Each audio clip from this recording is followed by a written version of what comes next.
Bonsoir Harold Iman. Bonsoir.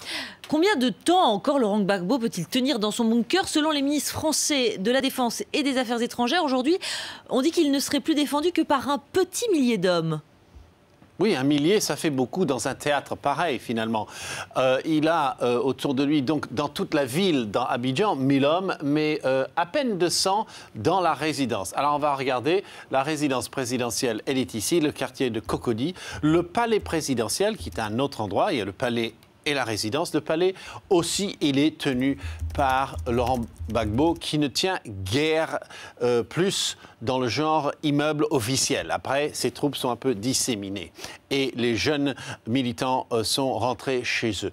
En face, il y a M. Ouattara qui a 2000 soldats tactiques et en retrait, vous avez l'ONUCI qui a 2250 soldats dans la ville d'Abidjan et Licorne qui en a 1700 dans la ville d'Abidjan, mais eux n'interviennent pas ce soir. Alors Harold, quel est maintenant le sort des ressortissants étrangers? Est-ce qu'on arrive à les évacuer peu par peu?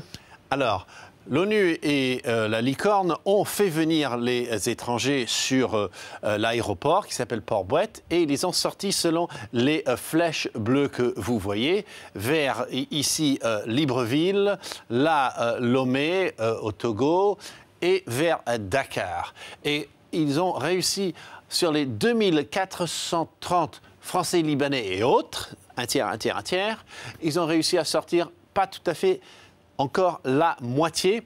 Et ce sont des avions qui sont venus de la base de Libreville, où il y a des soldats français qui sont venus renforcer Licorne et qui sont revenus avec des passagers. On a débarqué des soldats et mis des gens à évacuer à leur place. Voilà un peu le système, un des nombreux systèmes pour faire tourner tout ce monde sur l'aéroport d'Abidjan.